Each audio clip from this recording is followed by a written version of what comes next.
Okay, it is time to unfortunately take a look at my VFL. And I say unfortunately because it didn't go that great. I got 103 points overall. I don't even want to look where I am in the leaderboard because I know it's not that great because something on his own, if you IGL'd him, got 76 points. So just that alone, everyone who did that already has to be stomping me. So yeah, it really didn't go well. I could talk through the players that I had and, whether they were good decisions. Jing, 22 points in total. That's pretty decent, right? Like, that's fine. Nothing wrong with that. Patek with just 8. Big disappointment there. Obviously, Liquid didn't even go through, so I also have to replace him. Like, it's one thing if your players don't do well, but they go through, because then at least, like, they aren't a problem. But you're both a problem in terms of scoring points and price. And I know I've kind of gone against my own theory there, which is don't get players that don't frag that much. That's generally one of my theories. Don't put one of the tenets I tried to live by is, don't put a Boaster or a Boo in there. They're low cost for a reason. They don't get kills. And obviously Boaster did have the one game where he popped off. But for the most part, right, they're not going to get kills.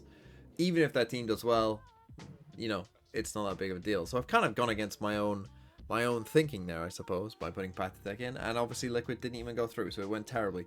Kiko ended up on 16. Not great. His last game kind of salvaged it a little bit, even though Liquid lost, of course. He did manage to individually do okay, but losing 2-0 is never good, so that didn't go great. Benji was a good pick. That was just a good pick overall for the price. Yeah, he's doing pretty well. Grabinho was okay. They went through, so that's good. And Neff was pretty bad. He basically just had one good map. And Billy were terrible. So overall, pretty bad. Now, luckily, I ended up with 3 players that went through. So it wasn't a complete disaster, right?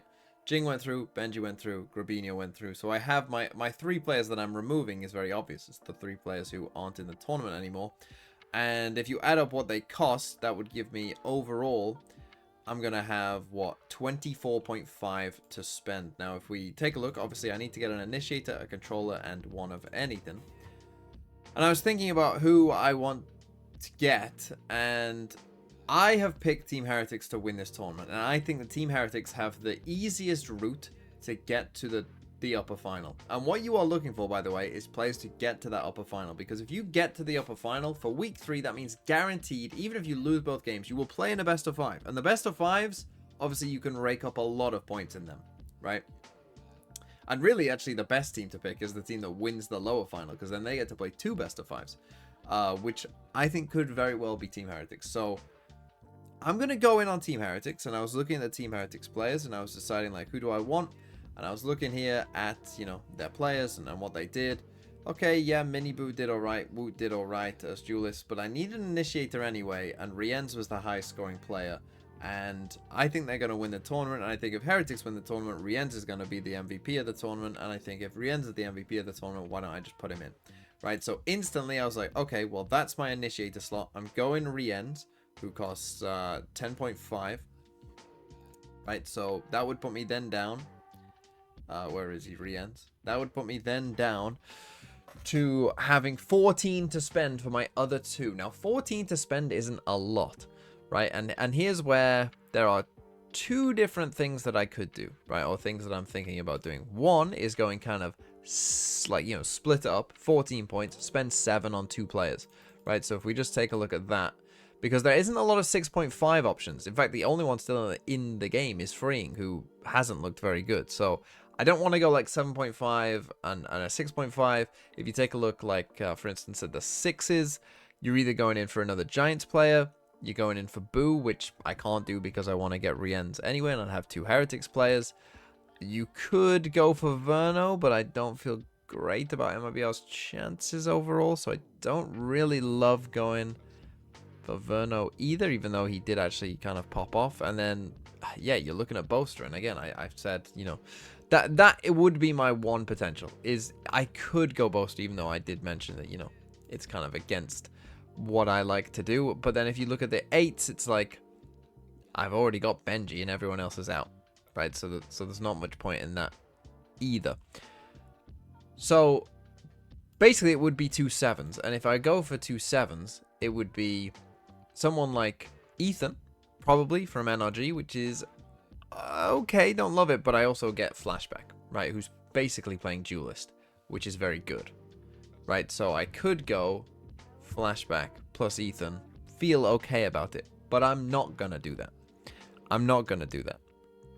Even though I do like Flashback as a pick, and I think if I did do that, it would be fine. The reason I'm not gonna do that is because, obviously, not only do you need, you know, good players who are scoring points, you also, again, need to get 3 players to that final 4.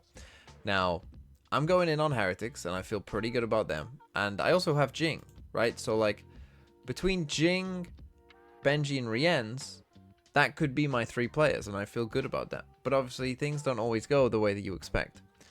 And so this is where I started to think, should I hedge my bets and also get a G2 player in case G2 beat Paper Rex, and then Paper Rex, you know, lose a close game and go out? That was my other thought, because if that does happen, and to be honest, it doesn't even really matter if Paper Rex go, you know, if they sneak into like a 4th place and finish 4th in this tournament, still your Paper Rex players, that's not great, even though they will make it into the final 4. I was thinking, do I need a G2 player to hedge my bets against that, right?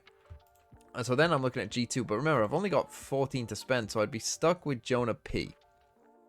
Now, if I go for Jonah P, that only gives me then 5.5 to spend on someone else. So at that point, it would be Jonah P plus... Now, Estrella should become Bane, so I could go there. Or an Artsine or a Genom. And that is the dilemma that I'm having right now, is which one to pick. Now, initially I thought that's the direction I am going to go. I'm going to pick the G2 player and then you know, pick up one of these. I don't even know who it would be. But now that I've just said it out loud, I do actually think that that Ethan plus Flickless idea maybe isn't too bad. Can I trust Paper X to make it to the final 4 even if they lose to G2? See, but they might play Fnatic first up.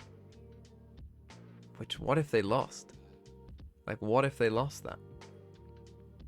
It's not impossible, I don't think. It's not impossible. Oh, man, that is tough. You know what? I'm so far behind that I think I have to take a risk here and just hope that the upper final is Heretics Paper X. Which, if it is, I'm in a good spot. And so what I'm going to do is I'm going to take a risk. We're going to get rid of Kiko first. We need a controller. Oh, we need a controller. So I've kind of limited myself anyway. Do I go double DRX? It can't be Ethan. It has to be Mako. Double DRX. I don't like that.